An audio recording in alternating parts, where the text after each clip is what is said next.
নতুন ভোটার হিসেবে অবশ্যই আমাদের ভোট কেন্দ্রে যাওয়া উচিত। কারণ একটা নির্দিষ্ট রাজনৈতিক সংগঠন বা একটা দল না থাকলে কিন্তু দেশ পরিচালনা একটু বিশৃঙ্খল হয়।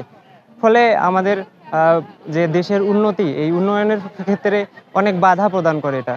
আর একটা রাজনৈতিক দল থাকলে দেশের একটু হলেও পরিবেশটা সুন্দর হবে এবং আমাদের যে বর্তমানে দেখতে পাচ্ছি যে আইন বিভিন্ন নিয়ম শৃঙ্খলা এগুলো অনেক ভঙ্গ হচ্ছে।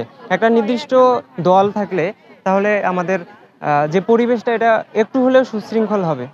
অবশ্যই আমরা একটা সুশৃঙ্খল পরিবেশ চাই। যেখানে আমরা নির্দ্বিধায় ভোট দিতে পারবো এবং নিজের স্বাধীন স্বাধীন মন অনুযায়ী আমরা যাকে চাইবো, যাকে আমরা ভোট দিতে চাই তাকে যেন ভোট দিতে পারি।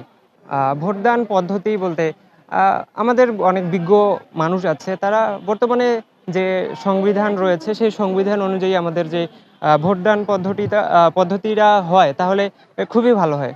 নির্বাচিত সরকারের কাছে অবশ্যই আমরা চাইবো দেশের উন্নয়ন, দেশের বিভিন্ন ধরনের আ অসামাজিক কর্মকাণ্ড থেকে শুরু করে বিভিন্ন ধরনের যে আমরা দেখতে পাচ্ছি বর্তমানে বিভিন্ন ধরনের দুর্নীতি হচ্ছে। আমরা চাই বিভিন্ন ধরনের দুর্নীতিটাকে আমরা রোধ করতে চাঁদাবাজি সবথেকে বড় সমস্যা হচ্ছে আমাদের দেশের চাঁদাবাজি। এই চাঁদাবাজির কারণে কিন্তু অনেকে অতিষ্ঠ। বিভিন্ন ব্যবসায়িক থেকে শুরু করে বিভিন্ন শ্রেণী পেশার মানুষ এই চাঁদার জন্য অতিষ্ঠ।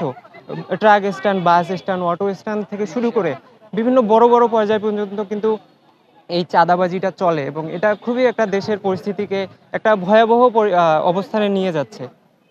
এটা তো আসলে একটা ব্যক্তিগত মতামত যে আমি যাকে ভালো লাগবে আমি তাকেই দিব। ঠিক আছে? আশা করি যে সবাই যেহেতু বর্তমানে আ শিক্ষার হার বাড়ছে, সবার সচেতনতা বাড়ছে।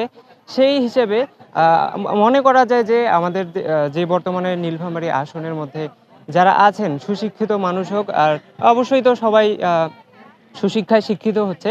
তারা তাদের যারা ভালো করবে দেশের যারা উন্নয়নের ক্ষেত্রে ভূমিকা পালন করবে তাদেরকেই তারা বেছে নিবে।